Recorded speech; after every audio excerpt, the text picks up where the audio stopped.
Doctorate भी आपने Germany से किया। सो नॉर्मली तो लोगों की ख्वाहिश होती है कि बाहर जाएं, वहीं पे सेटल हो जाएं। तो आपने ये क्यों चूज़ किया कि आप पाकिस्तान में वापस आके आईपी की प्रैक्टिस करें? जहाँ से मैं पीएचडी कर रहा था ना, वहाँ पर जितने पीएचडी एक साल में निकलते हैं, तो पाकिस्तान में मुझे नहीं लगता अगले 50 साल में निकलेंगे। Without registration you can actually challenge somebody else's registration in Pakistan even without being in Pakistan. What is intellectual property? IP laws जो हैं इस दो चीज़ों को ओनरशिप और बाउंड्री सेट करने का काम करते हैं। This is the era of AI, artificial intelligence. आप किसी चीज़ को प्रॉम्प्ट देते हैं और वो आपके सामने वो तख्लीक करके, AI तख्लीक करके आपको दे देती है, and some time it is unique, शायद उससे पहले कभी ना हुआ। सो क्या AI जनरेटेड जो इमेजेस हैं, जो लोगोज हैं, जो पिक्चर्स हैं, जो आइडियाज़ हैं, जो स्क्रिप्ट्स हैं, क्या ये सारे भी इंटेलेक्चुअल प्रॉपर्टी के अंदर कवर होंगे या नहीं? केस इज सिंपली इंडिया ने फाइल किया, पाकिस्तान ने उसको पोस्ट किया, पाकिस्तान ने फाइल किया, इंडिया ने पोस्ट किया, वो वाली कहानी है। सो ये आपस में दोनों इस बात पे झगड़ा कर रहे हैं कि बासमती मेरा है या तुम्हारा है। अर्ली 2000 में पाकिस्तान के ऊपर बड़ा फ्लैग था, और इंडिया पे भी था, और चाइना में भी था, और बहुत सारे और मुल्क थे, कि ये डिस्क पायरेसी करते हैं, CD पायरेसी करते हैं। तो बहुत ज़्यादा प्रेशर था ट्रेडिंग पार्टनर्स का कि आप इसको ख़त्म करें। सो और ख़त्म करने में किसी ने सोचा यार क्रिमिनल सैंक्शंस तो बहुत मज़े के होते हैं, ये सिर्फ फॉरेन चीज़ें सही हो जाएंगी। जैसे कि आजकल AI का दौर है और हमारे कुछ प्रॉम्प्ट्स पे हमें बहुत सारी चीज़ें जैसे कि लोगोस, स्क्रिप्ट्स हमें मिल जाते हैं।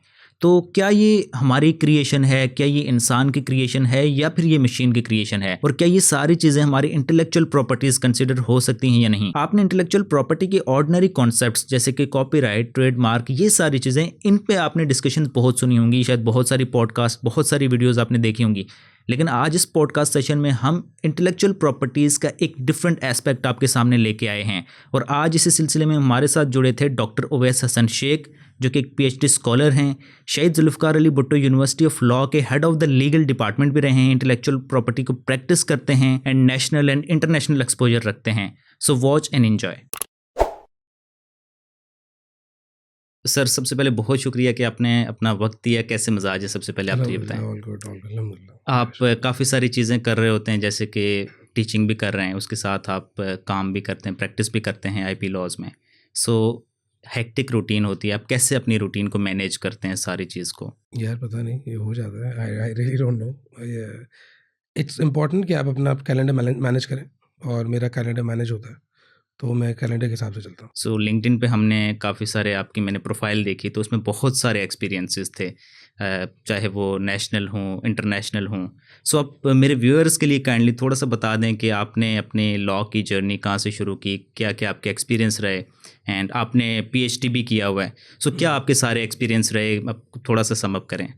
मैंने इंटर किया 1998 2000 में, नहीं 2000 में मैंने इंटर किया। उसके बाद मैं IBA चला गया। सो IBA से मैंने BBA किया, MBA किया। और उस वक्त मैं जब IBA में पहले ही सेमेस्टर में था, तो मुझे महसूस हुआ कि मैं गलत जगह पे हूँ। लेकिन आप IBA चले जाते हैं तो छोड़ते नहीं है। IBA गलत जगह? हाँ, मुझे पर्सनली महसूस होता है कि मैं नहीं सही जगह। I was not fit for that. But that was, वो जो बाद में एहसास हुआ कि हर जगह सही होती है, मतलब उसके अपने फ़ायदे हैं हर जगह के। So I felt at that time, पहला सेमेस्टर था। तो उसके बाद खैर anyway, when you go there you don't leave. और मैंने वहाँ से पढ़ा, BBA किया, MBA किया। उसी ज़माने में हमारे एक टीचर थे, सुल्तान रज़ा साहब। उन्होंने मुझसे कहा कि मेरे वालिद साहब प्रैक्टिस करते थे IP की, तो उन्होंने मुझसे कहा कि बेटा एक रिपोर्ट लिखो एंटरप्रेन्योरशिप और स्मॉल बिजनेस के एतबार से IP के ऊपर। तो मुझे कोई इंटरेस्ट नहीं था, बट मैं लिखी, और हम कुछ ग्रुप रिपोर्ट थी बेसिकली। और उसके बाद फिर बात ख़त्म हो गई।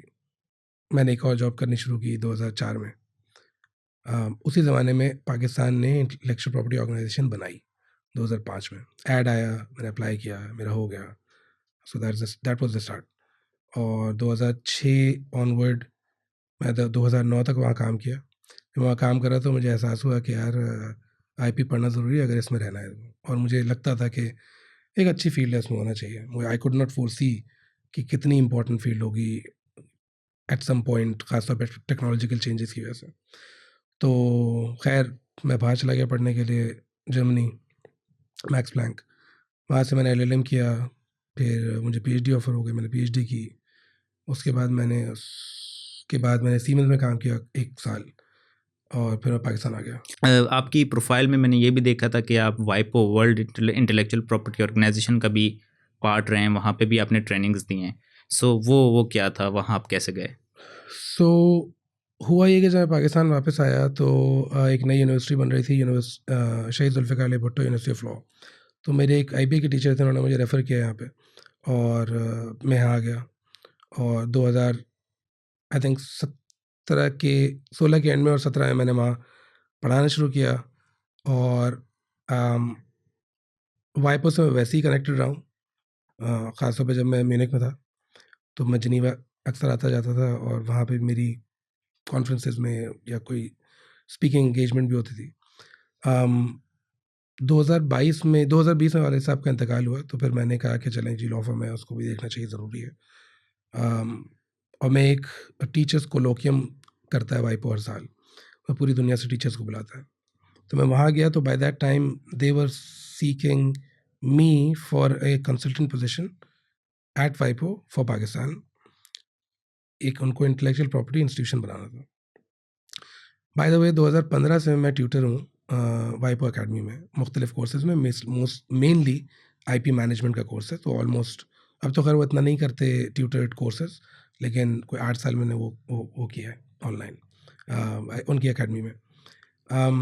So anyway they offered me this consultant position. मैंने कहा ठीक है। फिर हमने 2 साल का प्रोजेक्ट किया, अल्हम्दुलिल्लाह दिसंबर में ख़त्म हुआ है।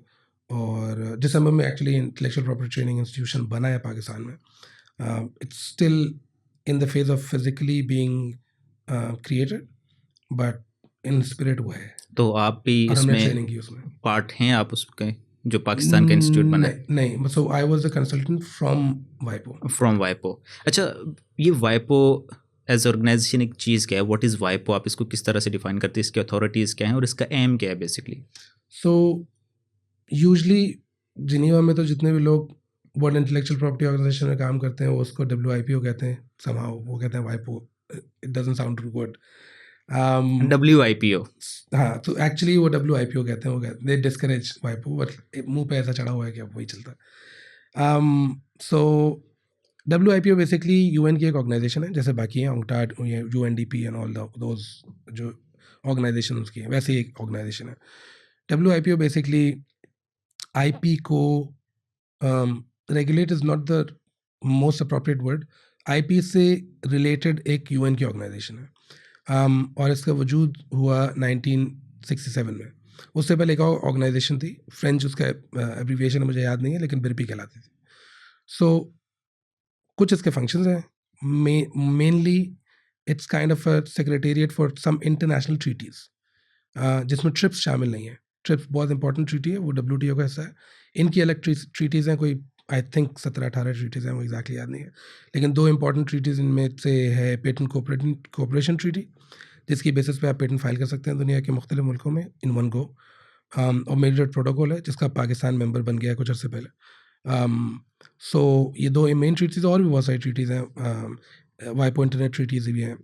इसके अलावा WIPO जो है वो हेल्प करता है, एंगेज करता है मुख्तलिफ मुल्कों के साथ IP के एतबार से, उनकी अवेयरनेस के लिए, उनकी बाकी चीज़ों के लिए, ट्रेनिंग्स के लिए। So it has a very crucial role, let's say on an international level, मुख्तलिफ मुल्कों के लिए। और उनकी कैपेसिटी बिल्डिंग हो गई, उनकी नेगोशिएशन में बहुत हेल्प करता है। IP रिलेटेड डिस्प्यूट्स में? IP रिलेटेड डिस्प्यूट्स एग्जैक्टली नहीं, डोमेन रिलेटेड डिस्प्यूट्स में करते हैं। जो IP रिलेटेड डिस्प्यूट्स हैं, ट्रिप्स के अंडर आती है mostly. What is trips? So TRIPS is trade related aspects of agreement on trade related aspects of intellectual property rights. ये भी एक ऑर्गेनाइजेशन है? ये WTO के अंदर एक अग्रीमेंट है। सो WTO का बैकग्राउंड ये है कि वर्ल्ड वॉर 2 के बाद कुछ बैनुल अक़वामी इदारे बने, जिनमें से एक इदारा बनना था जो नहीं बन सका।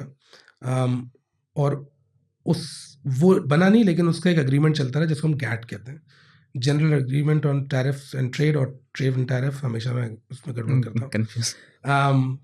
It was suppose to become an organisation just like UN या ब्रेटन वुड्स के इंस्टीट्यूशंस जो है हमारे, वर्ल्ड बैंक या IMF, लेकिन ये नहीं बना, और ये डिले होता गया, लेकिन इसके ट्रेड राउंड्स होते रहे बहुत सारे। तो एक ट्रेड राउंड था यूरुग्वे का अर्ली 1980s में। वो ट्रेड राउंड में फर्स्ट टाइम इंटेलेक्चुअल प्रॉपर्टी भी एज अ टॉपिक या एक नेगोशिएशन का टॉपिक ही कहेंगे, वो शामिल किया गया। उससे पहले एक राउंड था टोक्यो राउंड के एंड में इसको, उससे पहले भी चल रहा था लेकिन इतना ज़्यादा इम्पोर्टेंस एज अ टॉपिक नहीं थी। मतलब ट्रेड इन काउंटरफीट गुड्स पे बात होती थी, लेकिन IP in general, law making, हम इनको बोलते हैं ट्रेड, बियॉन्ड ट्रेड इश्यूज हैं ये, कि आप मुल्कों के लॉस को विद इन दैट कंट्री भी चेंज कर रहे हैं, इररिस्पेक्टिव के ट्रेड हो रहा है कि नहीं हो रहा। So at the end of Uruguay round WTO बनी। पाकिस्तान चूँकि मेंबर ऑलरेडी पार्टी था गैट का, तो वो ऑटोमेटिकली मेंबर बना WTO का, वर्ल्ड ट्रेड ऑर्गेनाइजेशन का, और उसके 3 मेन एग्रीमेंट्स हैं, trade in goods, trade in services and IP के ऊपर ये वाला एग्रीमेंट। ये जो एग्रीमेंट आईपी वाला, ट्रिप्स जिसको कहते हैं, ये जो भी मेंबर होता है WTO का, उसके पास चॉइस नहीं होती, इसको एडहेयर करना है, इसको इम्प्लीमेंट करना है, मैंडेटरी है। You can't opt out. 3 agreements ऐसे हैं जो मैंडेटरी है, गुड्स, सर्विसेज, आईपी। सो उसकी वजह से पाकिस्तान को ऑब्वियसली अपने, और या जो भी मेंबर्स हैं सबको अपने लॉस चेंज करने पड़ते, जहाँ पर वो अपने लॉस को उस तरह से चेंज नहीं करते जैसे वो एग्रीमेंट कह रहा है, या उनका ट्रेडिंग पार्टी या कोई और पार्टी समझती है कि कोई मसला है। तो WTO का एक डिस्प्यूट सेटलमेंट मैकेनिज्म है, जिसमें डिस्प्यूट सेटल होती हैं with regard to TRIPS. Usually जो बाकी ट्रीटीज़ हैं मोस्टली वो WIPO के अंडर आती हैं, जिसमें 2-3 पुरानी ट्रीटीज़ हैं 1800 एंड 1800 की। पेरिस कन्वेंशन उसमें बहुत फेमस है, और बर्न कन्वेंशन, ये दोनों ही बिल्डअप होके ट्रिप्स में भी ऐड हो जाती हैं। सर आपने बताया कि आपने जो LLM जर्मनी से किया एंड पोस्ट डॉक्टरेट भी आपने जर्मनी से किया। सो नॉर्मली तो लोगों की ख्वाहिश होती है कि बाहर जाएं, वहीं पे सेटल हो जाएं। तो आपने ये क्यों चूज़ किया कि आप पाकिस्तान में वापस आके आईपी की प्रैक्टिस करें, ना कि वहीं पे रह के आईपी की, क्योंकि यूरोप में तो इसका स्कोप डेफिनेटली ज़्यादा हो सकता है। तो आपका ये डिसीजन बनाने के पीछे क्या? यार बेसिकली जहाँ से मैं PhD कर रहा था ना, वहाँ पर जितने PhD एक साल में निकलते हैं, तो पाकिस्तान में मुझे नहीं लगता अगले 50 साल में निकलेंगे। म्यूनिख में मैक्स प्लैंक इंस्टीट्यूट था। मैक्स प्लैंक सोसाइटी बहुत बड़ी सोसाइटी है, उसमें कोई 80 के करीब इंस्टीट्यूशंस हैं। उसमें से एक था जो कि IPO और कॉम्पिटिशन लॉ पे था, मैं वहाँ था। तो मैंने देखा कि फाइन, मेरा अपना क्या बोले ग्रेटिफिकेशन हो जाएगी पैसों के एतबार से, लाइफ के एतबार से, लेकिन कुछ ऑब्जेक्टिव्स होते हैं लाइफ के। The reason why I came to IP office back then, मैं 1 साल से काम कर रहा था, तो मुझे मज़ा ही नहीं आ रहा था, क्योंकि मैं चीज़ें बेच रहा था। IBA से निकला, मार्केटिंग थी और सारी चीज़ें थी, तो मुझे मज़ा नहीं आ रहा था। मैं कहता यार दिस कैन नॉट बी, आपकी ज़िंदगी का मकसद नहीं हो सकता ये, बहुत कुछ और हो सकता है, ये मकसद नहीं हो सकता ज़िंदगी का चीज़ें बेचना। So that was the motivation. फिर जब ऑब्वियसली जब PhD कर ली तो वो और ज़्यादा बड़ी कि अच्छा अब तो मुझे कुछ पता है थोड़ा बहुत, so let's go back and और चूँकि मैं IPO से काम करता हुआ गया था, तो मुझे एक अंदाज़ा था कि चीज़ें पॉलिसी लेवल पे, लीगल लेवल पे, एजुकेशनल लेवल पे कितनी अहम है करने के लिए। मेरे पेरेंट्स यहाँ थे, तो ये एक बहुत बड़ा रीज़न था। But I always wanted, day 1 से मैं वापस आना चाहता था। I enjoyed my time in Munich, ऐसा नहीं है कि मुझे मसला था कोई, but I really wanted to come back. या सो अब मैं थोड़ा सा एम्बिवेलेंट हूँ। नहीं, मैं भी बेसिकली शुरू में जर्मनी जाने की मैंने भी बड़ी कोशिश की थी। कोशिश से मुराद मैंने जाना चाहा था, नॉट अप्लाइड। मैंने उसकी लैंग्वेज वगैरह भी सीखी थी, बट ऑब्वियसली किस्मत को अभी तक तो मंजूर नहीं था जाना। अब नेक्स्ट देखते हैं, PhD के लिए होपफुली चले जाएं। लेकिन अब मेरा नेक्स्ट आपसे क्वेश्चन ये है कि आप क्योंकि IP में यहाँ पे पाकिस्तान में प्रैक्टिस कर रहे हैं, तो आपके ख्याल में IP की प्रैक्टिस करके, being whether it be a lawyer और वैसे ही IP के आप रजिस्ट्रेशंस इन सारे फील्ड्स में प्रैक्टिस कर रहे हैं, एक लॉयर या कोई भी आदमी कितने पैसे कमा सकता है? क्या हैंडसम अमाउंट कमा सकता है या नहीं? इतना स्कोप है वर्क का या नहीं पाकिस्तान में? स्कोप बिल्कुल है, मेहनत करनी पड़ती है, क्योंकि चूँकि IP अभी भी एक नीश एरिया है, even from a problem perspective. So बहुत सारे केसेस में ऐसा होता है कि जो आईपी फर्म्स भी होती हैं, they even though they are offering IP की सर्विसेज, लेकिन वो आहिस्ता आहिस्ता अपने काम को एक्सपैंड करती हैं। तो ये तो है। बट हैविंग सेड दिस, जब मैं जर्मनी गया था तो उस वक्त पाकिस्तान में, जब मैं लास्ट ईयर, मुझे याद है 15,000 ट्रेडमार्क्स फाइल हुए थे पूरे साल के। कुछ भी नहीं होता पाकिस्तान के एतबार से, कुछ भी नहीं हो। आज 50-60 हज़ार फाइल होते हैं। और कंपैरिजन के लिए साउथ अफ्रीका और पाकिस्तान का नंबर ऑलमोस्ट सेम है। ये बढ़ रहा है, ये ट्रेडमार्क्स की मैं बात कर रहा हूँ आपसे। पेटेंट्स अब पाकिस्तान में बहुत ज़्यादा फाइल होने लगे हैं, जो पाकिस्तानी यूनिवर्सिटीज़ करती हैं। जो टोटल नंबर है वो इतना नहीं बढ़ रहा, लेकिन जो मुझे नज़र आ रहा है वो ये ज़रूर नज़र आ रहा है कि आहिस्ता आहिस्ता करते करते वी आर ग्रोइंग। लोग इस तरफ आ रहे हैं, फाइलिंग कर रहे हैं। मुझे ये बहुत खुशी है कि बहुत लिटिगेशन नहीं बढ़ रही, जिसका मतलब ये है कि जो बिजनेसेस हैं वो ग्रेजुअली, चाहे जानते हुए या ना जानते हुए, आईपी को एसेट समझते हैं, ना कि एक हथौड़ा कि जिससे मैं फला आदमी के खिलाफ केस कर दूंगा। होता है ऐसा, बहुत होता है। बहुत सारे ऐसी पार्टीज़ हैं जो कि अनफॉर्चुनेटली बहुत सारे ट्रेडमार्क्स ख़ास तौर पे वो कॉपी करती हैं या इस तरह की चीज़ें करती हैं, वो है। लेकिन अभी भी बहुत ज़्यादा मुझे ये खुशी है कि the number of litigation is not that high. और मुझे खुशी इसलिए है कि नॉट बिकॉज कि मैं एंटी लॉयर हूँ, लेकिन खुशी इसलिए है कि it's money that a business can spend on more productive things, perhaps creating more IP, R&D में डाल सकते हैं और बहुत सारी चीज़ें कर सकते हैं, देन पुटिंग इनटू एक लिटिगेशन जो कि इन द फर्स्ट प्लेस नहीं होनी चाहिए थी। लिटिगेशन का एट द एंड वही बात है कि सारी गेम स्टे की होती है, जिसको स्टे मिल गई वही जीता हुआ, बाकी केस, किसकी ज़िंदगी इतनी लंबी है कि वो केस को चला सके। मैं ये मान लेता हूँ अगर पाकिस्तान एक हाईली पेटेंट फाइलिंग कंट्री होता ना, तो I would have love to have litigation, क्योंकि उसमें बड़ा फ़ायदा ये होता है कि बहुत सारी ऐसी पेटेंट्स फाइल हो जाते हैं जो कि, और ग्रांट हो जाते हैं जो कि नहीं होने चाहिए। तो बहुत सारी कंपनीज फिर विजिलेंट होती हैं कि वो उन पेटेंट्स के खिलाफ लिटिगेशन करें।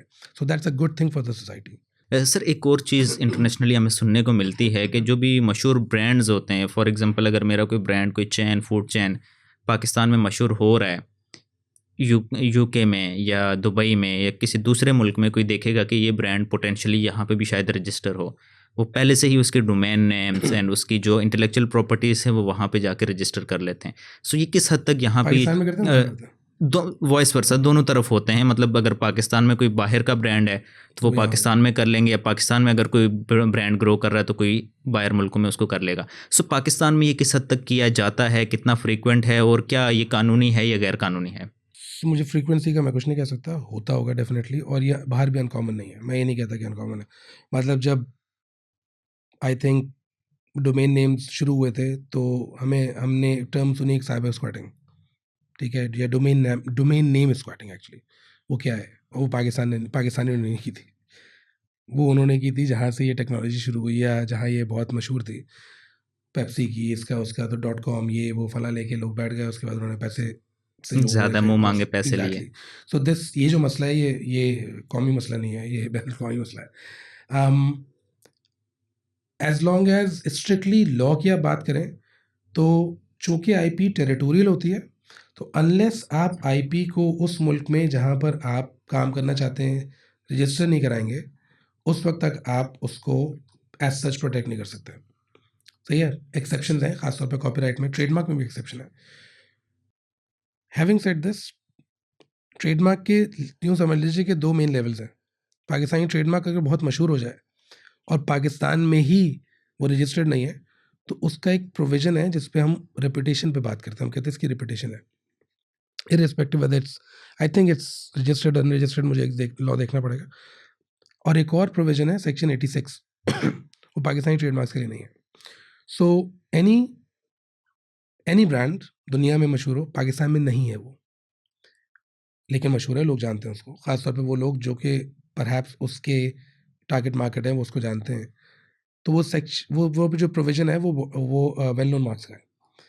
Without registration, you can actually challenge somebody else's registration in Pakistan, even without being in Pakistan. आपको प्रेजेंट भी नहीं होना, आपको एडवर्टीजमेंट भी नहीं चलाने, आपको मार्केटिंग भी नहीं करनी, आपने धेला सेल नहीं किया, लेकिन आपको लोग जानते हैं। So you can actually enforce based on that provision. Obviously उसमें आप लिटिगेशन करते हैं, बहुत नुआंसेस होते हैं, वो प्रूफ करने वाली बात है, हाँ, सारी साबित चीज़ें, करने वाली बट बात लॉ है इज कि हमारे पास ये है, ये प्रोविजन चीज़ हमारी है एंड मिसयूज़ की जा रही है। I can relate this because हमारी जो इस चैनल की भी डोमेन की वेबसाइट है .com की, that is already booked and that is redundant, मतलब उसको कोई यूज़ नहीं कर रहा, but that is booked. I am not saying कि वो इसी मेरी वजह से या मेरे चैनल की वजह से किसी ने की है, बट इट इज़, तो ऐसा होता है। तो ट्रेडमार्क स्क्वाटिंग भी बहुत होती है।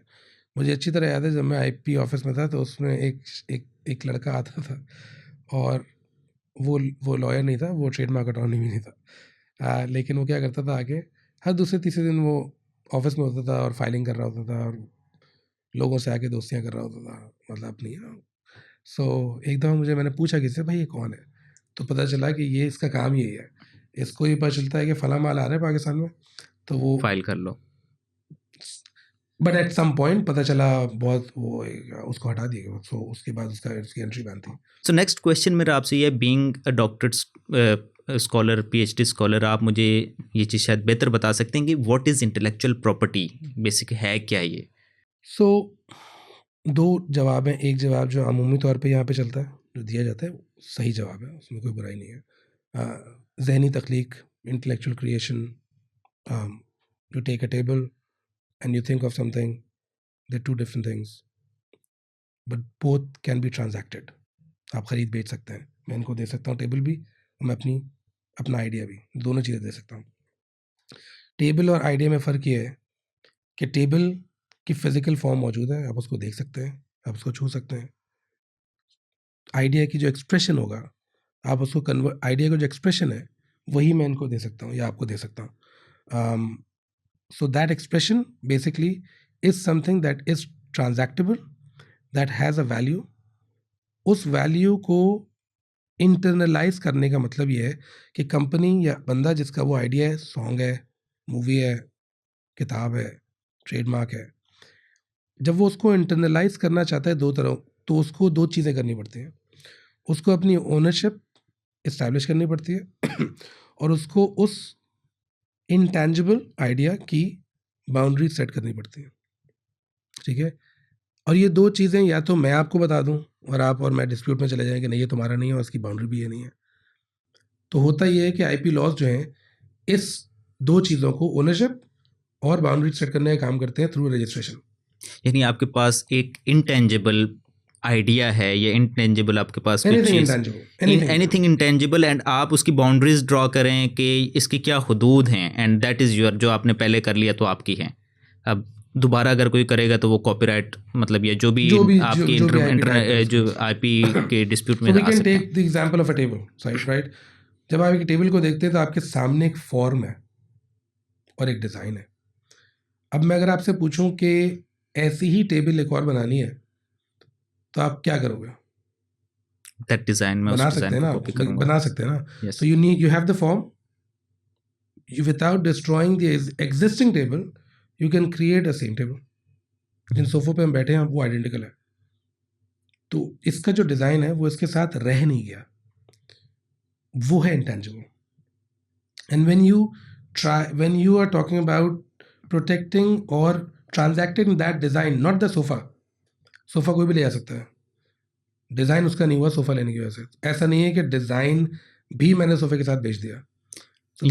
यानी कि जो प्रोडक्ट है वो भले बेशक हम उसको बेचते रहें, but the design remains the intellectual property. Yes, इसी तरह से कोई किताब है, मैंने आपको किताब बेच दी, मैंने आपको किताब के अंदर जो, मैंने आपको इंक भी बेची, मैंने आपको पेज भी बेचे, लेकिन किताब की एक चीज़ है जो मैंने आपको नहीं बेची, दैट इज़ कंटेंट और इट्स यूनिकनेस, क्रिएटिविटी, उसकी कहानी जिस तरह से मैंने एक्सप्रेस किया उसके अंदर, वो इंक और पेपर पे ही एक्सप्रेस है, लेकिन वो जो एक्सप्रेशन है बजाते खुद वो आपको नहीं गया। किताब आपकी ओनरशिप है, आप उसको जला दें, मैं कुछ नहीं कहूँगा आपको, मैं कुछ नहीं कह सकता actually, but in some cases you can not burn some copyrighted things, लेकिन किताब कर सकते हैं। For example. सर आपने बहुत अच्छी डेफिनेशन, एंड ऑनेस्टली स्पीकिंग मैंने फर्स्ट टाइम ये डेफिनेशन सोची या सुनी, and it is very convincing. Normally हम यही सुनते हैं कि आपके जहन की जो तख्लीक है that is your intellectual property. Again जैसे आपने भी कहा कि ये भी सही है, बट यहाँ पे हमारी सोसाइटी में यहाँ पे एक प्रॉब्लम अब आएगा फ्यूचर में, because this is the era of AI, artificial intelligence. आप किसी चीज़ को प्रॉम्प्ट देते हैं और वो आपके सामने वो तख्लीक करके, एआई तख्लीक करके आपको दे देती है, and some time it is unique, शायद उससे पहले कभी ना हो। सो क्या एआई जनरेटेड जो इमेजेस हैं, जो लोगोज हैं, जो पिक्चर्स हैं, जो आइडियाज़ हैं, जो स्क्रिप्ट्स हैं, क्या ये सारे भी इंटेलेक्चुअल प्रॉपर्टी के अंदर कवर होंगे या नहीं? इसको समझने के लिए ना थोड़ा सा हमें कोई 300-400 साल पीछे जाते हैं, सही है। The very first copyright act was enacted back in 1709। Common information है, जो भी आईपी जानता है उसको ये पता है। स्टैच्यूट ऑफ एन था, उससे पहले भी मुझे लगता है कि एक एटलीस्ट एक लॉ और था, लेकिन मैं रिकॉल नहीं कर रहा हूँ सही से। एनीवे ये भी इनफ है 300 साल पुराना। द पॉइंट हियर इज कि टुडे 2024 में the basic structure of IP law is the same. आज भी वही चीज़ है। एक शख्स है, उसने कुछ बनाया, ज़हनी तख्लीक, दूसरे को इजाज़त नहीं है उसकी इजाज़त के बगैर इस्तेमाल करे, एक्सेप्ट फॉर स्पेसिफिक एक्सेप्शंस जो कि लॉ के अंदर मौजूद होते हैं, depending on the country, but Pakistan में लॉ के अंदर मौजूद है। ये स्ट्रक्चर है। For the last 300 years there was always a human being who was ज़हनी तख्लीक। You could not think of a dog creating something enough। एक केस हुआ है कुछ अर्से पहले, जहाँ पर एक बंदे ने इत्तेफाक से एक सेल्फी ले ली थी और उस पर केस चला, उसमें ये सारा मामला हुआ, बट एक्सेप्शनली स्पीकिंग। और दूसरी चीज़ कैमरा है। कैमरा एक ऐसी डिवाइस है जो कि क्रिएट करके देती है आपको कॉपीराइटेड वर्क। अदरवाइज हिस्टोरिकली लोग ही कर रहे थे। Anyway, so this is the first time in the history of human kind कि जब मशीन इंडिपेंडेंटली तख्लीक कर रही है। इससे पहले ऐसा नहीं था, सही है। और अब आगे जाके कुछ अरसे बाद शायद आपको प्रॉम्प्ट भी नहीं देने पड़े, मशीन वहाँ तक पहुँच जाएगी, इतनी सेंटिएंट हो जाएगी। And that's the bigger square beyond IP security और ऑटोनोमस की बात, but that's a different story. This is the first time that this has happened, जहाँ पर मशीन इतनी ऑटोनोमस हुई है कि हमारे कुछ प्रॉम्प्ट्स लेकर और वो उससे कुछ तख्लीक कर देती है, चाहे वो कॉपीराइटेड वर्क हो, लिटरेरी आर्टिस्टिक टेक्स्ट हो, तस्वीरें हो, सॉन्ग्स हो, मूवीज़ हो, या इवन इन्वेंशंस हो, नई चीज़ें बना सकती है वो। This has not happened before now. So the law is also catching up. और अगेन ये जो कैचअप है ना लॉ का, ये भी नई चीज़ नहीं है। सोसाइटी हमेशा आगे रहती है लॉ से, सो लॉ बाद में आता है। Obviously it's law is nothing but some expression to regulate some kind of behavior. That's what law is. So that behavior has to exist for law to come. ऐसा नहीं हो सकता कि पहले से लॉ आ जाए और बिहेवियर बाद में, तो हर कोई ये कहेगा भाई ये लॉ किस लिए, रिडंडेंट है, इसकी कॉस्ट है, वो नहीं होना चाहिए। But that's a bad law, at least from a utilitarian perspective. So जब लॉ अब कैचअप कर रहा है, लेकिन लॉ 300 साल पुराना है, और हमें ये भी समझना होगा कि इस 300 साल के अरसे में बहुत सारी चेंजेस आई और बहुत सारी अडेप्टेशन लॉ ने की, लेकिन इतनी ड्रास्टिक अडेप्टेशन आज तक नहीं हुई। शायद कोई एक आध कुछ हो, लेकिन इतनी ड्रास्टिक नहीं हुई। So we also have to understand कि there are certain interest which are also apart from law, technology के कॉम्प्लेक्स होना, there are certain interest as well, जहाँ पर लोग कहते हैं यार पुराना सही था, क्योंकि पुराना हमें सर्टेनिटी दे रहा था। अब जैसे जैसे चीज़ें चेंज हो रही हैं, नए नए प्रोडक्ट्स आ रहे हैं, we know of AI generated tools, AI generated content by AI tools. और मुझे पता है कि मैं और आप, हम प्रॉम्प्ट देते हैं यहाँ और वो इतना लंबा टेक्स्ट दे देता है, हम प्रॉम्प्ट देते हैं यहाँ तो हमें एक तस्वीर बना के दे देता है, हमें एक म्यूजिकल रेंडिशन दे देता है, whatever the tool is.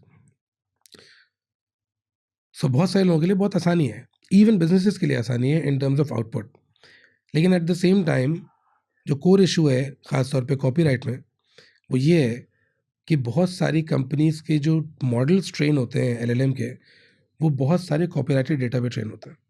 तो जो कंपनी है जो कि मॉडल बिल्ड कर रही है या सर्विस दे रही है, वो डिफ्रेंशिएट नहीं कर रही थी in the past between copyrighted and not copyrighted data और वर्क, वो सब डाल रही थी उसके अंदर। और उसका ऑब्वियसली वो सब डालने से बाद मतलब obviously that was a structure और एक पूरा स्ट्रक्चरल काम था, लेकिन वो सारा इनपुट जा रहा था। तो मसला ये आया कि क्या ये एक्शन ठीक है? अगर ठीक नहीं है तो क्या होना चाहिए? क्योंकि सोसाइटी दूसरी तरफ ये कह रही थी हमें फ़ायदा भी तो हो रहा है भाई। नहीं sir, that is the modelling, मतलब structuring that model, that is something else. मैं ये पूछना चाह रहा हूँ कि जैसे मैंने AI को एक प्रॉम्प्ट दिया कि make a logo for my channel the legal forum, वो एक मुझे विजुअल इमेज बना के दे देती है जो शायद इस दुनिया में कहीं और एग्जिस्ट नहीं करती। उसने मॉडल्स कोई से भी यूज़ किया हो, स्ट्रक्चर कोई भी यूज़ किया हो, ऐसी एक इमेज है जो कि उसने मेरे लिए बनाई है बट दुनिया में कहीं एग्जिस्ट नहीं करती। तो क्या ये इंटेलेक्चुअल प्रॉपर्टी के अंदर आएगी या नहीं? बिकॉज जैसे आपने फंडामेंटल डेफिनेशन की बात की, तो उसकी फंडामेंटल डेफिनेशन जहनी तख्लीक है। यहाँ पे मेरी जहनी तख्लीक तो कहीं नहीं है, लेकिन AI ने एक चीज़ मेरे लिए बनाई। कोर क्वेश्चन, सो मैं उसी पे आ रहा था। एक कोर क्वेश्चन इन्फ्रिंजमेंट से रिलेटेड है कि आपने एक कंपनी खड़ी की, वो AI डेटा को ट्रेन करता है और ट्रेन करके आउटपुट देता है। वो डेटा आप कैसे उठा रहे हैं, यहाँ पे इन्फ्रिंजमेंट हो सकती है, आप बच गए। दो में से एक चीज़ होगी। कल ही मैं एक पॉडकास्ट देख रहा था, तो उसमें फॉर एग्जांपल मिसाल ले लेते हैं, कोई भी चैनल है, उसका 25 साल का या 15 PTV है, 25 साल का डेटा उसके पास। वो अपने डेटा जो उसका राइटफुल डेटा है, उसका एक्सेस है, वो अपने डेटा को ले और ट्रेन कर दे अपने LLM को, कोई मसला नहीं है, उसने अपने कॉपीराइटेड डेटा को इस्तेमाल किया। लेकिन many companies use third party data जो कि कॉपीराइटेड होता है। एक पॉइंट ये है। उसके बाद वो अब क्रिएशन हो गई उस टूल की। अब आप आए, उससे पहले तो आप नहीं थे ना। अब आप आए और आपने उस डेटा को जो कि एलिजिडली जिसके अंदर इन्फ्रिंजिंग डेटा ही मौजूद है, आप है, आपने जाके ये तो नहीं देखा पीछे क्या हो रहा है। आपने प्रॉम्प्ट दिया, आपने कहा यार this is a useful tool, और उसको प्रॉम्प्ट देने के बाद आपने उसको कहा कि मुझे फला स्टाइल का तुम ये बना दो। प्रॉम्प्ट के ऊपर भी डिपेंड करता है कि आपने उसको किसी का रेफरेंस दिया है कि नहीं दिया। लेट्स से आपने सिंपली दिया है कि यूँ होना चाहिए, कलर ऐसा होना चाहिए, उसने आपको लोगो बना के दे दिया या कोई तस्वीर दे दी आपको। चूंकि जहनी तख्लीक आज भी लॉ का फाउंडेशन है, इसलिए एक बहुत बड़ा क्वेश्चन मार्क आज है कि आया जो तस्वीर या इन्वेंशन ऑटोनोमस सिस्टम्स बना के दे रहे हैं, AI के सिस्टम बना के दे रहे हैं, क्या वो उसका ऑथर कौन है और उसका इन्वेंटर कौन है? ये पहला सवाल है। ओनरशिप के इश्यूज इतने ज़्यादा नहीं है, क्योंकि बाज़ दफ़ा जैसे फॉर एग्जांपल अगर आप OpenAI ChatGPT के देख लें, तो OpenAI कहता है कि जो कुछ भी आप प्रोड्यूस कर रहे हैं आपके प्रॉम्प्ट से, वो आपका है। So between me and OpenAI ये झगड़ा नहीं है। लेकिन एक्चुअली ऑथरशिप का इशू चलता है। ये शायद मेरा और आपका झगड़ा भी ना हो कि मैं तस्वीरें बना रहा हूँ और मैं बना के उनको बेच रहा हूँ, आप उनको खरीद रहे हैं डिजिटल तस्वीरें, परहैप्स यू से okay fine, I don't care कि आप ओनरशिप ऑथर हो के ना हो, ओनर हो ना, बस ये तो नहीं किसी और की चीज़ बेच रहा आप, as long as that's there, मसला नहीं है। One of the fundamental questions there is whether there is an author or not, because there's no zehni takhleek, there's no intellectual creation, or the contribution is not that intellectual. आगे ये सवाल आते हैं कि अभी भी क्लैरिटी नहीं है इसके अंदर। आगे शायद ये सवाल आ सके कि बहुत सारे ऐसी आउटपुट है जो कि मैं ओन नहीं करता और मैं उसको आगे बेच देता हूँ, क्योंकि मैं तस्वीरें बेचता हूँ फॉर एग्जांपल, या मैं टेक्स्ट बेचता हूँ, या मैं कहानियाँ बेच रहा हूँ, मैं मेलोडी बेच रहा हूँ। तो सामने वाला क्या उसकी इन्फ्रिंजमेंट भी हो रही है, मैं भी इन्फ्रिंजमेंट कर रहा हूँ या नहीं कर रहा? So these questions are a bit open right now. मुख्तलिफ मुल्कों ने मुख्तलिफ जवाब दिए इसके, लेकिन जो प्रेडोमिनेंट अंडरस्टैंडिंग है वो ये है कि ऑथरशिप कॉपीराइट के एतबार से, लिटरेरी वर्क के एतबार से, आर्टिस्टिक वर्क के एतबार से, उसमें ह्यूमन वो इंसानी ही तख्लीक होगी। एक को ऑथरशिप का कॉन्सेप्ट है। एक चाइनीज़ केस है बहुत इंटरेस्टिंग, जहाँ पर जो प्रॉम्प्ट देने वाला था उसने बहुत पता नहीं कितने प्रॉम्प्ट दिए और वो तस्वीर को सही करता गया। एक लड़की थी, उसका एक उसने डिफाइन किया कि उसने ये कैसे कपड़े पहने हुए हैं, कलर ऐसा होगा, स्ट्राइप्स ऐसे होंगे, चेहरा ऐसा होगा, स्माइल कर रही हो नहीं कर रही। So it was a very elaborate prompting का sequence, and that elaborate sequence उसको कोर्ट ने कहा चाइना में कि this has sufficient human contribution, intellectual contribution. Thaler का केस है यूएस का, उसको नहीं मिला। उसकी एक तस्वीर है जिसमें वो रीसेंट एंट्रेंस टू पैराडाइज के नाम से, और उसके ऊपर बेसिकली ये झगड़ा आया था कि क्या थाइलर का जो सिस्टम है वो क्रिएटिविटी या समथिंग, उसका कुछ नाम था ऐसी, तो क्या वो ऑथर है या नहीं है। डैबस का केस है जिसमें डैबस सिस्टम है जिसने एक इन्वेंशन की, बहुत सारे मुल्कों में उसको पेटेंट नहीं दिया गया क्योंकि उसमें ऑथर जो उसका इन्वेंटर जो था वो मशीन थी। यानी आपकी बात सुन के मुझे ऐसा लग रहा है कि अभी यहाँ पे हमारे पास लॉ में कोई क्लियरिटी मौजूद नहीं है, बिकॉज इट्स दुनिया में। Modern thing. पूरी दुनिया में ही लॉ अनसर्टन है। सो अगर आपके ओपिनियन की बात करें तो आपके ओपिनियन में क्या ये कॉपीराइट या आईपी इंटेलेक्चुअल प्रॉपर्टी की डोमेन में आना चाहिए या नहीं? मेरा टू बी वेरी ऑनेस्ट कोई ओपिनियन इस पे इसलिए नहीं है क्योंकि मुझे ये पता है कि eventually the society will is going in that direction where the usage of these tools because of the ease will increase so much कि एक पुश होगा जहाँ पर आईपी के लॉज को चेंज होना पड़ेगा because of the societal pressure. हम सभी यूज़ कर रहे हैं, मतलब कौन है, कितने लोग हैं जिन्होंने जो पढ़े लिखे हों और जिन्होंने कोई ऐसा टूल इस्तेमाल ना किया हो। सब आपके फ़ोन में भी शायद ऐप हो। डेफिनेटली हर कोई यूज सही कर ना, रहा आप तो मतलब assignments and thesis and everything. So the reality of tomorrow is different from our security of the past. हम अभी भी पास में सिक्योर हैं कुछ लोग, लेकिन कल को अगर आप भी टेबल के उस तरफ बैठेंगे ना जाके, जब आप कहेंगे कि मेरी चीज़ क्यों इस्तेमाल की किसी ने, तो आप शायद ये सवाल करना शुरू करें। So I think it's not about my opinion, I foresee कि ऐसे चेंजेस आएंगे जो कि पास से डिफरेंट होंगे। परहैप्स जहाँ पर ह्यूमन क्रिएशन लाजमी शायद ना हो, या उसका कोई और हल निकाला जाएगा। इस पे डिस्कशंस हो रही हैं, आज भी एकेडमिकली भी हो रही हैं, मुल्क भी कर रहे हैं। यूएसपीटीओ ने कॉल पब्लिक कंसल्टेशन के लिए की थी। Can you imagine how many responses they received? 10,000 responses copyright और एआई के बारे में। इतना ज़्यादा लोगों का इस पे कोई ओपिनियन है या वो इंटरेस्ट है उनका देने के लिए। So yeah, I think at some point, and then add to this equation blockchain add कर दें तो मैं तो कहता हूँ शायद आईपी ऑफिस खत्म हो जाए। What is blockchain? So blockchain basically एक लेजर है जो कि जिसमें एंट्री अगर आप करें बहुत आसान अल्फाज में, वो ड्यू टू सम रीजंस वो चेंज नहीं हो सकती ऐसे ही। आप उसको डिसेंट्रलाइज होने की वजह से आपको टेम्पर नहीं कर सकते उसको। यानी जैसे हम बिटकॉइंस एंड क्रिप्टो करेंसीज में देखते हैं, एक दैट इज वन एक उसका आउटपुट है। The technology itself is a ledger, एक डेटाबेस लेजर जो भी है, डिसेंट्रलाइज होने की वजह से वो इतनी आसानी से उसमें जो इन्फॉर्मेशन दी गई है वो चेंज नहीं हो सकती। सो फॉर एग्जांपल अब आईपी ऑफिस को ले लें। आईपी ऑफिस क्या करता है? आईपी ऑफिस के दो काम है ना, एग्जामिनेशन करना और आपको एग्जामिनेशन करने के बाद एक रजिस्ट्रेशन दे देना। एआई कैन एग्जामिन, अभी इतनी अच्छी ना भी कर सके, फ्यूचर में इट इज गेटिंग एडवांस्ड। आप एक तस्वीर लें, वैसे भी एआई जब उस तरह से नहीं था तो आप कोई तस्वीर लेके गूगल में आप सर्च करते तो आपको उससे मिलती जुलती तस्वीर सर्च बाय इमेज आता था। ऐसे ही है ना, एआई ने और उसको चीज़ों को इन्हांस कर दिया और सारी चीज़ें कर दी। आज आप कोड लिख लेते हैं बैठे बैठे, सही है। So AI can be used to, at some point, कब होगा मुझे नहीं पता, but at some point AI can be used to examine, clear your right from so many different places, even for the throughout the world, and then put it on blockchain provenance के साथ, कोई उसको छेड़ नहीं सकता। Smart contract transaction करनी है, आपका एआई पीछे लगा हुआ है, आपने उसको स्मार्ट कॉन्ट्रैक्ट बना के दे दिया कि ओएस आएँ और ये वाली टर्म्स से एग्री करें तो इनको एग्जीक्यूट कर देना, सर्टिफाइड कॉपी ट्रांसफ़र एग्जीक्यूट कर देना, और ट्रांसफ़र हो गया, ओएस के बिट कॉइन्स उठ के स्मार्ट कॉन्ट्रैक्ट से वॉलेट में चले गए। Totally autonomous system. And I foresee this बहुत जल्द। पाकिस्तान में कब होगा?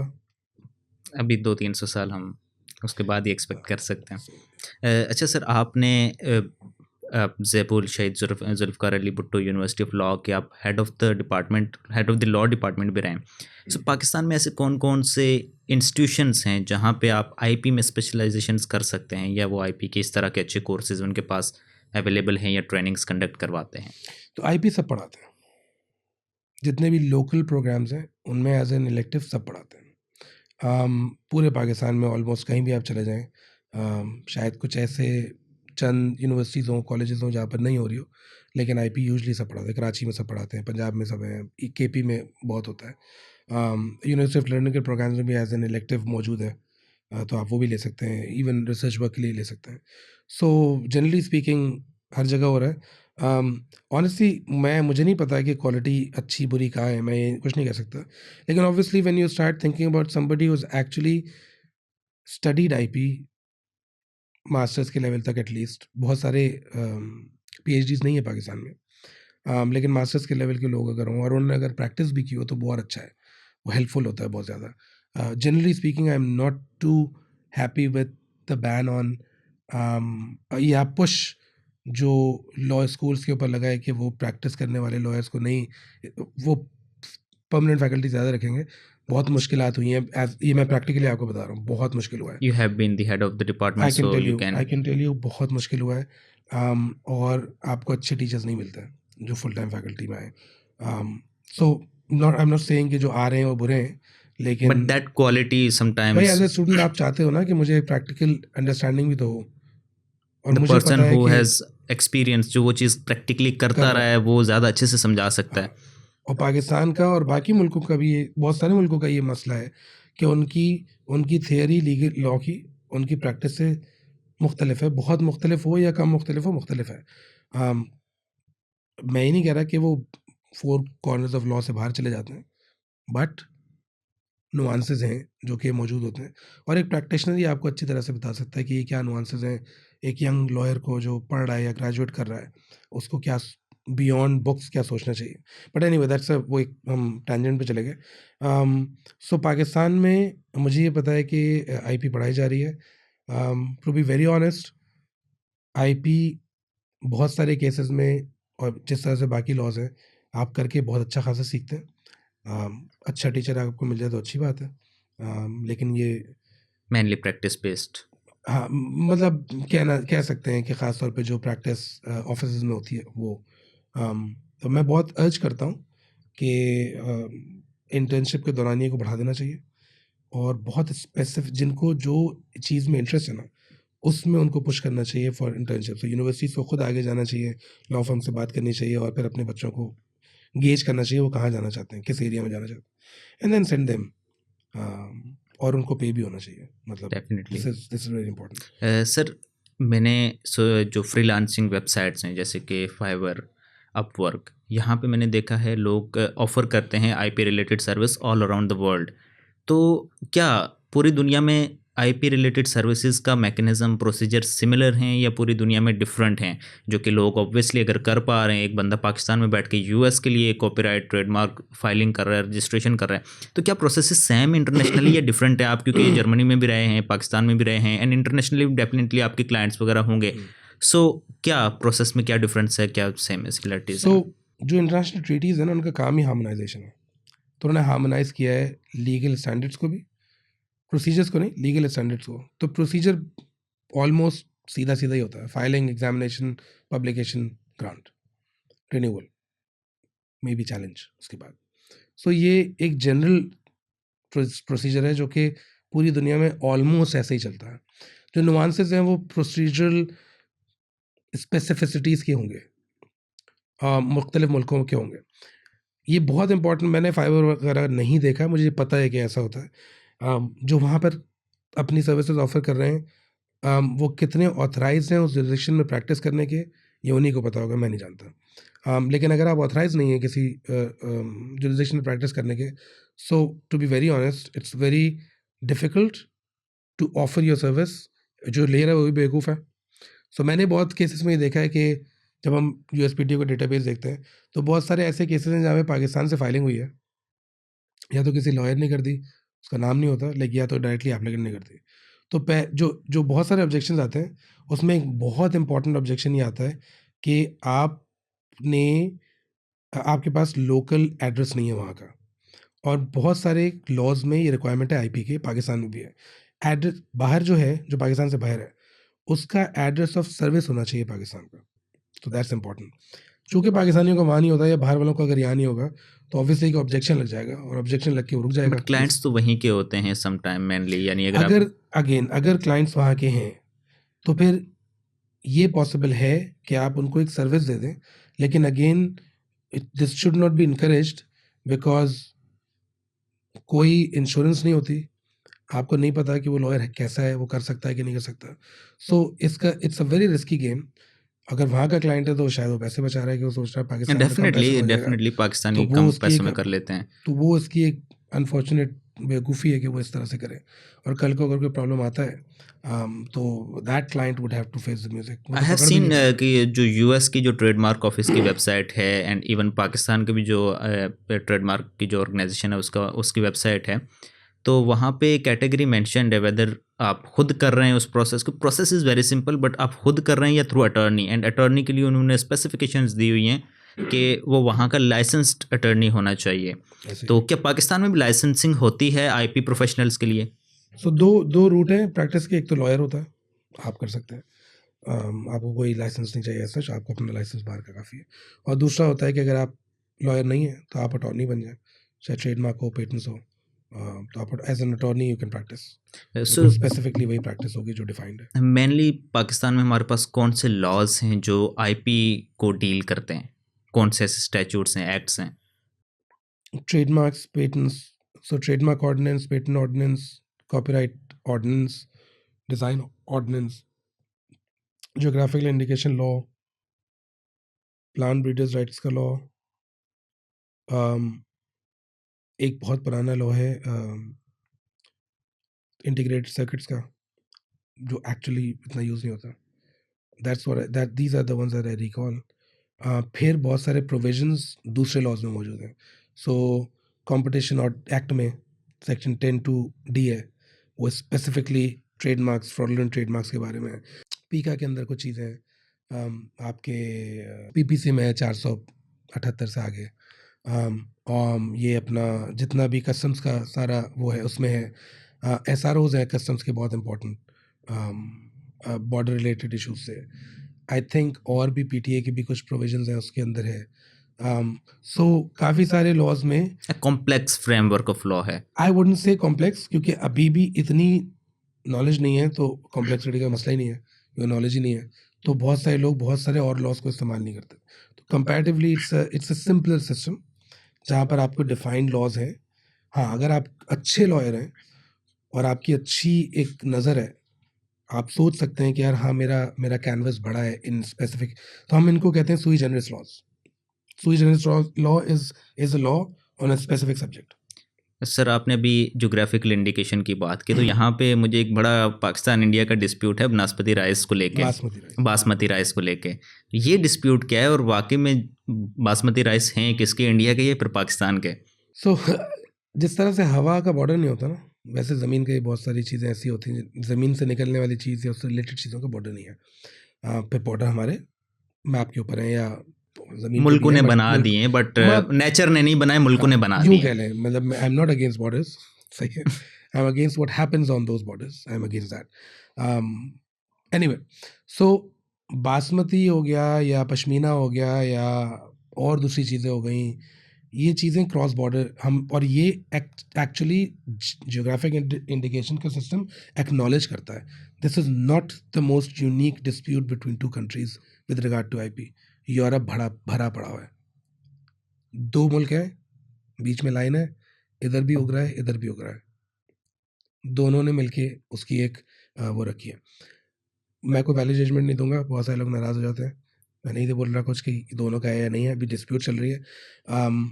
What is the case? So the case is simply, India ने फाइल किया, पाकिस्तान ने उसको अपोज किया, पाकिस्तान ने फाइल किया, इंडिया ने अपोज किया, वो वाली कहानी है। सो ये आपस में दोनों इस बात पे झगड़ा कर रहे हैं कि बासमती मेरा है या तुम्हारा है। सो अभी ये झगड़ा चल रहा है। तो फाइल कहाँ पे कर रहे हो और इसको एडजुडिकेट कौन करेगा? ये ईयू में हो रहा है, ये यूरोप की एप्लीकेशन है, वहाँ हो रहा है। पाकिस्तान में तो जो सिस्टम है उसमें basically government of Pakistan declare करती है, पहला उसका नोटिफिकेशन होता है कि ये चीज़ जो है मैंने जीआई नोटिफाई कर दी। अब एक गवर्नमेंट बॉडी, कोई भी गवर्नमेंट बॉडी जिसको वो नॉमिनेट करेगी, वो जाके उसकी पूरी रजिस्ट्रेशन को पूरा करेगी, जो भी उसके लवाजमात हैं, और फिर मैं और आप अगर हम उसको उगाते हैं, उसमें ट्रेड करते हैं, तो हम जीआई रजिस्ट्री के पास जाके बोलेंगे हमें ऑथराइज यूज़र बना दो। So it's a So the more interesting question than basmati is, to be honest, is the extreme complexity of this animal, which is called GI law in Pakistan. What is that? GI law, Geographic Indication Law. Oh. तो मैं animal इसलिए कह रहा हूँ कि बहुत ही complex है. Oh, I thought it is literally कोई an और animal. नहीं. So it's a law which almost has no equal in the world. मेरे ऑफिस कभी आएंगे ना, तो मैंने किसी को समझाने के लिए एक कंपैरिजन किया था, तस्वीर बनाई थी. तो यहाँ पर इस तरफ मैंने बनाया एक बहुत ही कॉम्प्लेक्स वेब, जो पूरा प्रोसेस था और स्टेक होल्डर्स के साथ, और यहाँ मैंने बनाया दुनिया का. तो यहाँ यूं लाइन थी और बहुत सारे स्टेक होल्डर्स थे, यहाँ एक लाइन थी और 2 स्टेक होल्डर्स थे, और दुनिया इस पर चलती है. So it's a private right. Even more than private right, it's a community right. Pakistan में चूंकि बासमती का एक हिस्टोरिकल प्रॉब्लम रहा है 2003 से विद इन पाकिस्तान. अच्छा, विद इन पाकिस्तान भी है, इस पे भी ये जो claims लॉ हैं. आपका बना है, ये मेरा अपना ज़ाती ख्याल है, और अगेन इंटरनल इशू रहा है पाकिस्तान का, और ये रिपोर्टेड है न्यूज़पेपर्स में. अनफॉर्चुनेटली अब इस पर इतनी बात नहीं होती. सो मैं पाकिस्तानी जीआई लॉ को बोलता हूँ बासमती इंड्यूस्ड लॉ.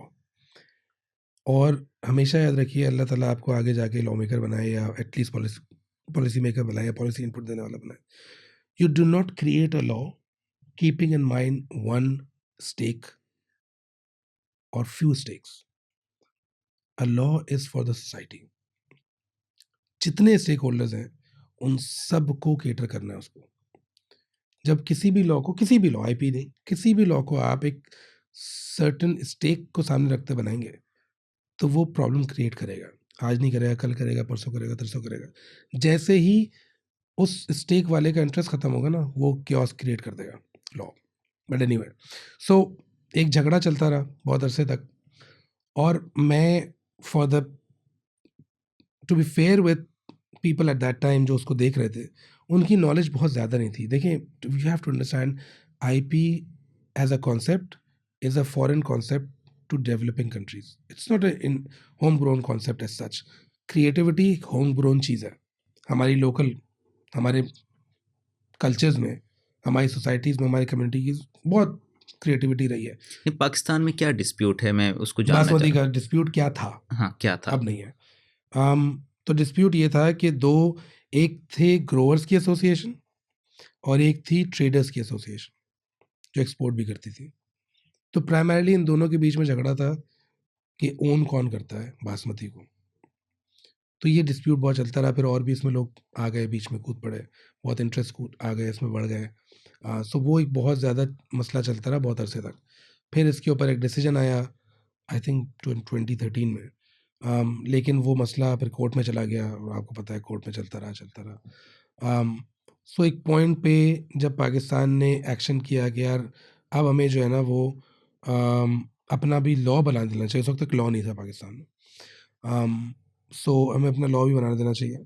तो बेसिकली फिर उन्होंने जब लॉ बनाने की, I will tell you a bit of history of this law. So जो पहला ड्राफ्ट था बैक इन 2016, वो ऐसा नहीं था. And I was part of that legislative committee back in 2016, जिसने बनाया था. मेरे पास ड्राफ्ट भी है वो. So when you look at that draft and look at this draft, so ये किधर से आया, चेंज कहाँ से हुआ? सही है, आई डोंट नो. और मैं कोई इल्ज़ाम नहीं लगा रहा किसी पे, बट द पॉइंट इज कि देयर इज अ डिफरेंस. तो दैट्स अ फैक्चुअल पोजीशन. ये ड्राफ्ट डिफरेंट है. बीच में क्या हुआ आई डोंट नो, ना मुझे किसी ने बताया, ना मैंने किसी से पूछा. But the point simply is कि it changed from a private ownership और a not private ownership in the sense individual नहीं, कम्युनिटी ओनरशिप या स्टेक होल्डर्स की ओनरशिप, चाहे वो ट्रेडर हो, चाहे वो ग्रोअर हो, क्योंकि फ्लेक्सिबिलिटी मौजूद है डेफिनेशन के अंदर कि कौन ओन कर सकता है. कुछ मुल्कों ने कुछ किया है, कुछ मुल्कों ने कुछ किया है.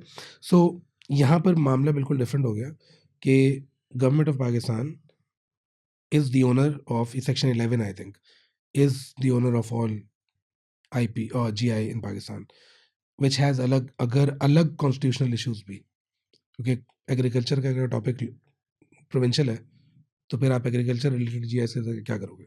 एंड गवर्नमेंट अगर ऑनर भी है तो हु इज़ द गवर्नमेंट, मतलब क्या फेडरल गवर्नमेंट, फेडरल उसमें लिखा गवर्नमेंट, है प्रोविंशियल? उसमें फेडरल गवर्नमेंट लिखा। That's why I feel sometimes कि ये थोड़े से मसले मसाइल वाली चीज़ है, जो कि किसी ना किसी पॉइंट पे आज नहीं उठेंगे लेकिन कुछ अर्से बाद उठेंगे, और इसको एड्रेस हो जाना चाहिए, क्योंकि this is not about something consumed in Pakistan.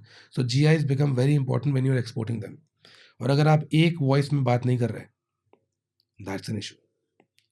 और अगर कोई ये समझता है कि एक वॉइस इसी तरह से आ सकती है गवर्नमेंट को देके, तो मैं यस पॉसिबली, बट उसके फिर नुआंसेस डिफरेंट है। वहाँ पे फिर आप एक ऐसे टेरिटरी में जा रहे हैं जिसको दुनिया में किसी ने चार्ट ही नहीं किया, किसको पता ही नहीं है कि इसको करना कैसे है। अगर आप उसको पुल ऑफ कर लेते हैं, I will be the happiest man in the world.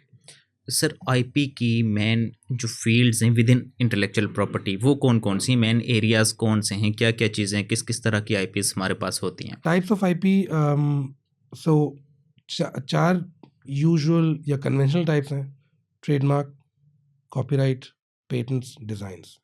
अमूमी तौर पे आपको इन पे ही डिस्कशन नज़र आएगी या इनकी फाइलिंग देखेगी ज़्यादातर। उसके बाद आप फिर हमने जैसे बात की जोग्राफिकल इंडिकेशंस हैं, उसके अलावा प्लांट ब्रीडर्स राइट्स की बात भी होती है। अभी पिछले साल वर्ल्ड इंटेलेक्चुअल प्रॉपर्टी ऑर्गेनाइजेशन ने almost quarter of a century के बाद की नेगोशिएशन के बाद एक ट्रीटी कंक्लूड की है, जो कि जेनेटिक रिसोर्सेज पे और ट्रेडिशनल नॉलेज पे। सो ये कुछ और एरियाज़ हैं जो कि नॉन ट्रेडिशनल एरियाज़ हैं, बट जनरली स्पीकिंग बिजनेस के लिए जो चार मेन एरियाज़ हैं वो ट्रेडमार्क, कॉपीराइट, पेटेंट्स और डिज़ाइंस हैं। ये स्पेसिफिक चीज़ों को डील करते हैं, स्पेसिफिक इंटेंजिबल्स को डील करते हैं। ट्रेडमार्क्स बेसिकली आपके बिजनेस आइडेंटिफायर्स के लिए हैं, आपकी बिजनेस आइडेंटिफायर्स को रजिस्टर करके आपको एक एसेट की शक्ल में दे देते हैं कि ये आपका वो आ गया यार सर्टिफिकेट, और ये एसेट है आपका ये। कॉपीराइट्स आपके जितने भी artistic, literary, musical, cinematographic works, computer programs, even website, इनकी और पैकेजिंग आपकी कुछ हो गई, उसकी जो आर्टिस्टिक वर्क है उसको कन्वर्ट करने का नाम है इनटू एन एसेट। जितने भी आपके टेक्निकल सिस्टम्स हैं, प्रोडक्ट्स हैं, प्रोसेसेस हैं, उनको इनटू एन एसेट कन्वर्ट करने का नाम है पैटेंट्स, पैटेंट लॉ के तहत होता है। और इसी तरह से किसी भी चीज़ की शेप, आमतौर पे किसी आर्टिकल ऑफ मैन्युफैक्चर की शेप या वो कैसे दिखता है उसको कन्वर्ट करने का नाम है इनटू एन एसेट, डिज़ाइन, और डिज़ाइन के लॉ के तहत होता है। तो ये चार मेन एरियाज हैं, इन चारों की रजिस्ट्रीज पाकिस्तान में मौजूद हैं और 1947 से मौजूद। Coming to process of registration, क्या प्रोसेस ऑफ रजिस्ट्रेशन रहता है, मतलब सेम है सबके लिए या डिफरेंट, और कितने टाइम के लिए आपको ये रजिस्ट्रेशंस मिलती हैं?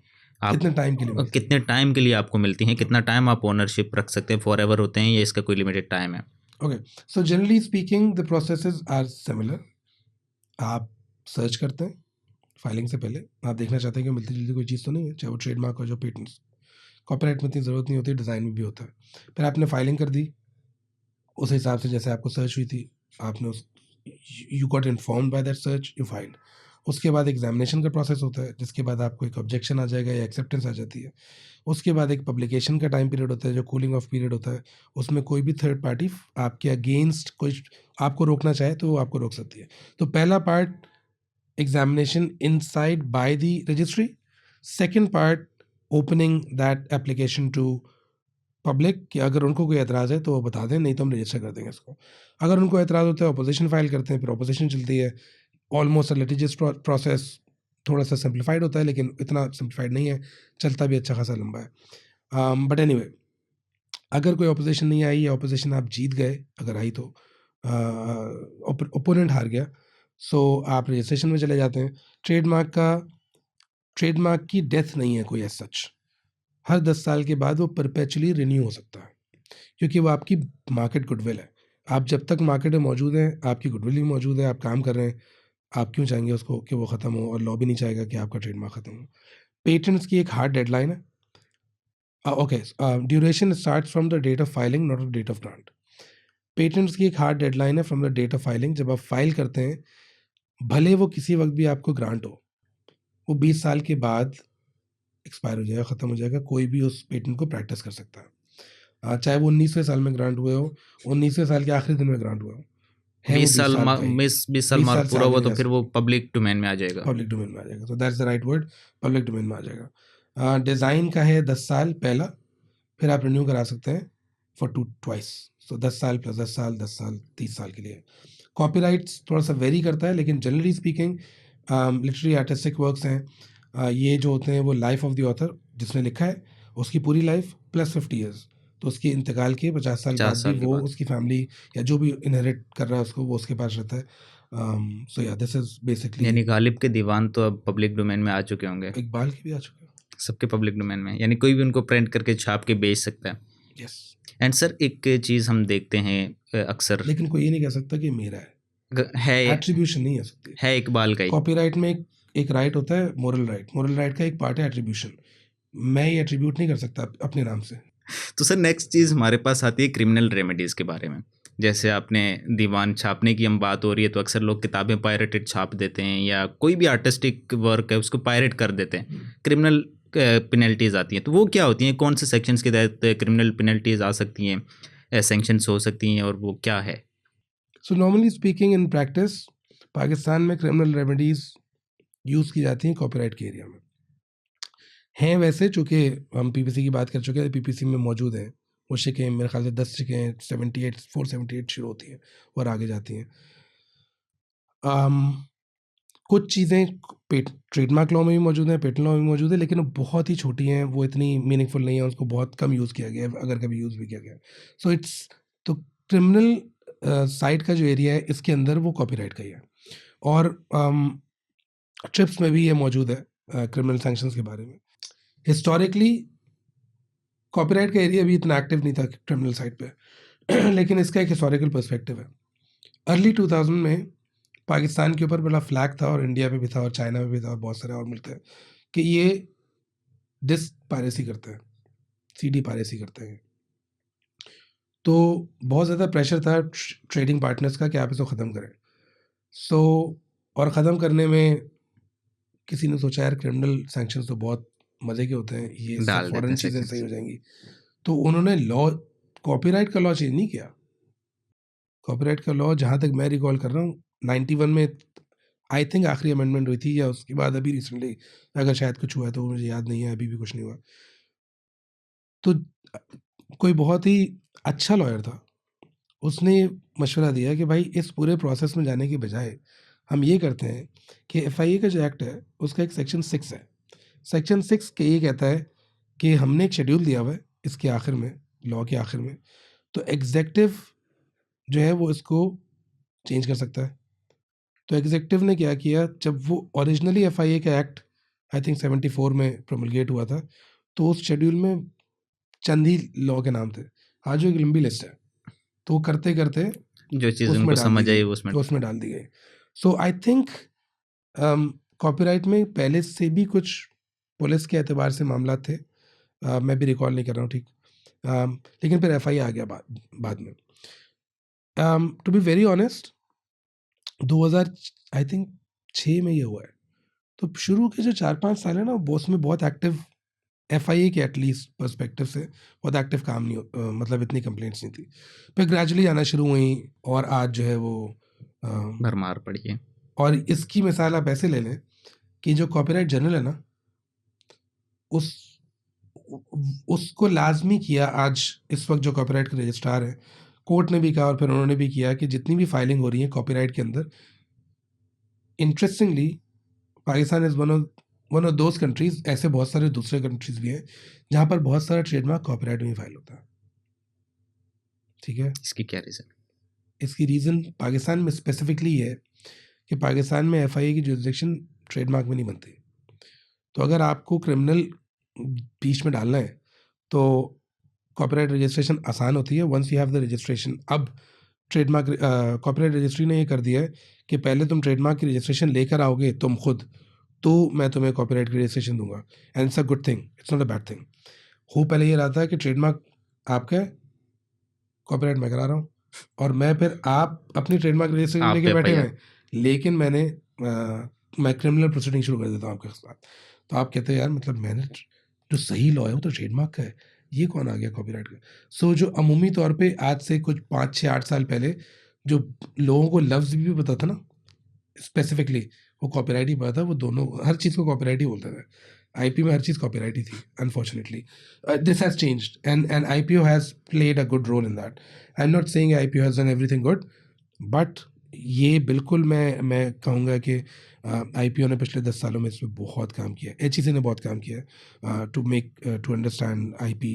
यूनिवर्सिटीज़ में बहुत काम हुआ है। So coming back to criminal, ये एक एरिया है जहाँ पर ये बहुत ज़्यादा होता है। आई थिंक कुछ बॉर्डर मेजर्स में भी है, लेकिन मैं उसको सही से रिकॉल नहीं कर रहा हूँ। Sir thank you very much, आपने काफ़ी टाइम दिया एंड बहुत ही अमेजिंग, बहुत ही फ्रूटफुल डिस्कशन थी, बहुत ही नॉलेजेबल डिस्कशन थी। सो व्यूअर्स से भी यही रिक्वेस्ट है कि अगर आपको पॉडकास्ट अच्छी लगी है तो लाइक करें, शेयर करें, चैनल को सब्सक्राइब करें ताकि मज़ीद ऐसी वीडियोस पॉडकास्ट अब तक पहुंचती रहें। शुक्रिया।